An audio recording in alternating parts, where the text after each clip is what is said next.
Unsightly CGI, peculiar cameos, and the introduction of yet another multiverse are a mess that even the Flash can't outrun. So let's dive into the plot. If you do not want major spoilers, skip to the time on the screen now. The movie opens with some god-awful CGI. Taking a detour down memory lane at his old house, Barry decides to play with time itself. He successfully alters the past, but is knocked out of the Speed Force. The Flash finds himself in the timeline preceding the Man of Steel, where he encounters a younger version of himself, because one Ezra Miller clearly wasn't enough. This is Ezra Miller, the Mad Goose Wizard. The impending arrival of General Zod forces the Barrys to team up. There's just one problem. Aquaman doesn't exist, Cyborg is merely a college football star, and Wonder Woman's nowhere to be found. Who's left to save the day? Well, it's Michael Keaton's Batman. They find Superman, who turns out to be Supergirl, because Superman fans obviously can't have nice things at this point. Barry then gets his powers back, and the team travel to fight Zod. Both Supergirl and Batman are killed. The Barrys venture back in time repeatedly to save everyone, yet Zod keeps winning. The younger Barry starts losing his marbles due to excessive time travel, transforming into an older, villainous version of himself, a dark Flash if you will. Amidst the chaos, original Barry has an epiphany. The only way to undo the tangled web of events is to erase his initial choice to alter time and save his mother. And just like that, everything returns to normal. Well, sort of. George Clooney is now Batman. Looks like Batnips are back on the menu.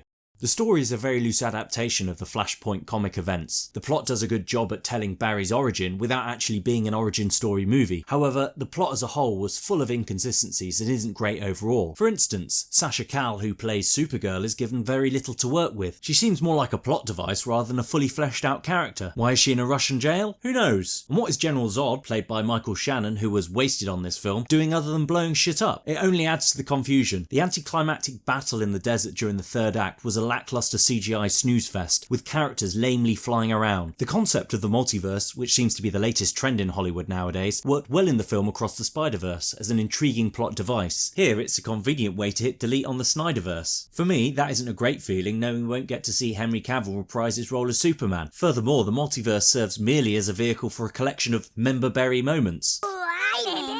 Cameos appear frequently but have very little impact. This includes a well-known actor connected to a Superman project that never even materialised, and the CGI for that was god-awful, as well as a post-credit scene that really isn't worth the 10-minute wait time to get to it. And if you're enjoying this content, could you hit the like and subscribe button? It helps me massively as a new content creator. The elephant in the room is the lead actor Ezra Miller, who may be the Flash but was clearly too slow for the cops. I'm being arrested for disorderly conduct? Yeah.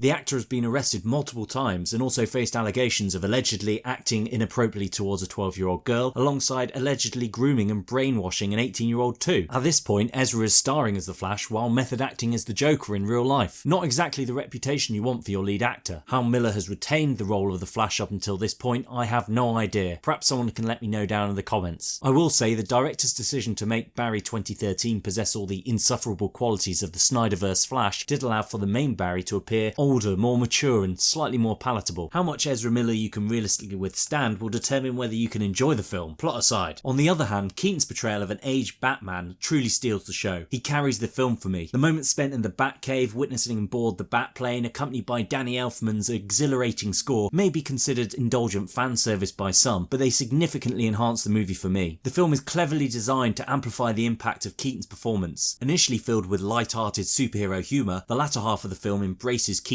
sharp wit and gothic undertones. The only downside is the fight sequences, which come across as overly cartoonish due to needing CG work and stunt doubles for the scenes as Keaton is in his 70s. And this brings us to the biggest shit show of the whole affair, the CGI. Within the first 10 minutes, we're treated to what must be one of the ugliest effect sequences since The Scorpion King, where some CGI babies fall out of a window. It makes the old Superman mustache sequence look passable. What is worse, the director Andy Muschietti tries to defend it, stating, the idea, of course, is we are in the perspective of the Flash. No, it's not about perspective, it's just bad CGI. We have plenty of examples of good speeder CGI, like in the X-Men. Many of the CGI cameos too are just god-awful. They look more like waxwork models than real people. Bad CGI is a prevailing problem in this movie. When the visual effects are poorly executed, lacking in realism and coherency, it becomes incredibly difficult for the audience to fully engage and immerse themselves in the story. The numbers for The Flash aren't great either. A $55 million domestic opening for a high-profile superhero movie of this calibre is utterly utterly abysmal. It seems highly unlikely that The Flash will manage to recover its substantial production and marketing expenses. Given the impending demise of the DCEU, coupled with its reboot under the guidance of James Gunn, it's natural to question why audiences should muster any excitement for a franchise teetering on the edge of extinction. On top of that, The Flash has suffered from a series of director changes, which I think explains its muddled plot and creative inconsistencies too. Would I recommend going to see The Flash at the cinema?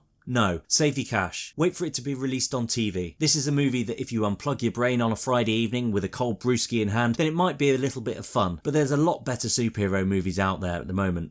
And that's a wrap, folks. Time for you to go on your merry way and for me to lament the passing of Superman.